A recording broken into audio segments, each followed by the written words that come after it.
Mieliśmy cały Park Narodowy Litchfield tylko dla siebie. Zaczęło się niewinnie, od kangurów przy drodze. Potem była dżungla, ogromne pająki pilnujące wejścia na szlak. A jeden z najbardziej jadowitych węży świata dosłownie pełzał mi pod stopami. Zobaczyliśmy też gigantyczne kopce termitów, święte miejsca ukryte w tropikalnym lesie i wodospady, które można mieć tylko dla siebie. A na koniec Darwin, stolica północnego terytorium. Tropikalna, zaskakująca i zupełnie inna niż reszta Australii. To nie jest Australia z pocztówki. To ta dzika, surowa i właśnie dlatego piękna.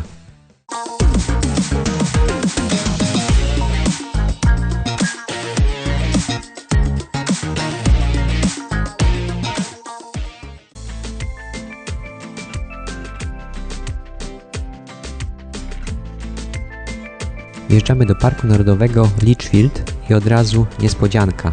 Stado kangurów przy samej drodze, a właściwie wallaby. Mniejsze, bardziej leśne, no i częściej występują w grupach. Dokładnie to, czego szukaliśmy w Australii. Byliśmy tu już kilka razy, ale kangury widzieliśmy tylko w zoo. A tu siedzą przy drodze i patrzą na nas, jakbyśmy to my byli atrakcją. Litchfield National Park to jeden z najpopularniejszych parków narodowych w Australii. Położony około 100 km na południowy zachód od Darwin, w regionie Terytorium Północnego. Park zajmuje około 1500 km² i jest ważnym miejscem dla rdzennych mieszkańców Australii, którzy mają tu swoje święte tereny i liczne legendy. Co roku odwiedza go kilkaset tysięcy turystów, którzy przyjeżdżają tu, by odpocząć, popływać w naturalnych basenach i podziwiać niesamowite krajobrazy. Ale jak możecie się sami przekonać, my mieliśmy właściwie cały park dla siebie. Wangi Falls to jeden z najbardziej znanych wodospadów w całym Litchfield. Chyba najczęściej fotografowane miejsce w parku. Mimo tej sławy, jak widać, jesteśmy tu prawie sami. Taki urok pory mokrej. Zazwyczaj można się tu kąpać, ale wszystko zależy od krokodyli. Jeśli one nie mają nic przeciwko, park też nie. Dziś jednak krokodyle mają inne zdanie, więc kąpiel odpada. Z lewej strony wodospadu prowadzi krótki szlak na punkt widokowy. Niestety w porze mokrej potrafi być śliski i jak dziś zamknięty. Skalna ściana i dwa potężne strumienie spadające do naturalnego basenu.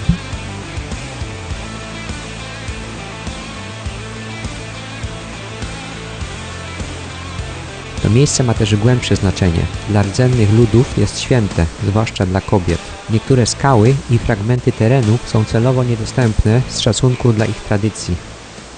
Tolmer Falls. Miejsce, które na pierwszy rzut oka wydaje się spokojne, niemal niepozorne. U góry widać wąski, leniwy strumyk, który nieśmiało płynie przez las. Z każdą chwilą nabiera siły, by po chwili spaść z ponad 30 metrów, tworząc potężny wodospad. Woda spływa w dół do głębokiego skalnego kanionu, którego ściany otaczają dzikie drzewa i gęsta tropikalna roślinność. Kanion otwiera się dalej na ogromną, otwartą dżunglę. Prawdziwy raj dla dzikich zwierząt i ptaków. Tu natura z jednej strony pokazuje swój surowy charakter, a z drugiej zaprasza do podziwu.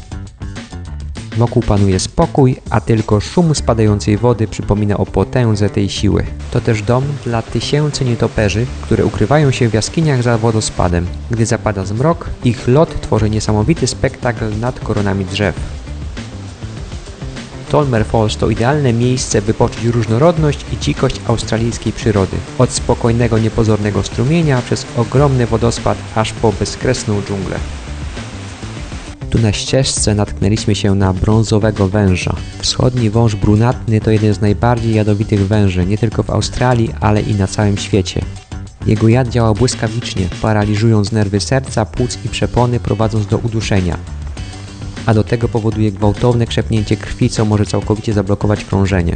Na szczęście ten wąż naprawdę woli uciekać niż atakować, o czym przekonałem się dosłownie kilka minut wcześniej, gdy dużo większy osobnik uciekał przede mną, tuż pod moimi stopami. To spotkanie to mocne przypomnienie, że jesteśmy w prawdziwej, dzikiej Australii. Tu każdy krok trzeba stawiać świadomie i z szacunkiem. Jesteśmy na punkcie widokowym nad Florence Falls, jednym z najczęściej odwiedzanych miejsc w całym parku. Stąd wyraźnie widać, jak woda przecina czerwoną skałę i wpada do okrągłego basenu otoczonego gęstą dżunglą. Roztacza się tu widok na gęsty zielony las deszczowy, który schodzi w dół do wąwozu. W dół prowadzą kamienne schody, a na końcu szlaku znajduje się basen, w którym można pływać. W porównaniu do suchych, eukaliptusowych stref powyżej to zupełnie inny świat. To doskonałe miejsce, by zobaczyć, jak różnorodna potrafi być tutejsza przyroda, nawet na tak niewielkim obszarze. Florence Falls to wodospad całoroczny, nie wysycha nawet w porze suchej, ale to właśnie teraz w porze mokrej robi największe wrażenie.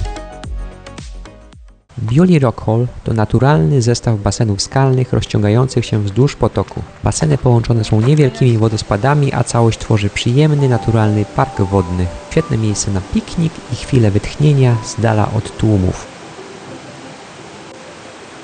Teren jest monitorowany pod kątem obecności krokodyli, dzięki czemu kąpiel jest tu na ogół bezpieczna.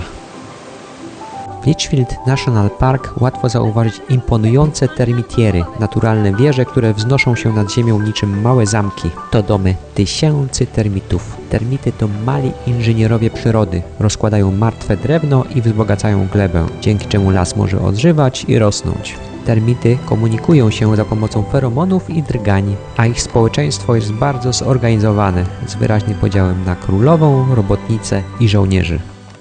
Darwin to stolica terytorium północnego i największe miasto w tej części Australii.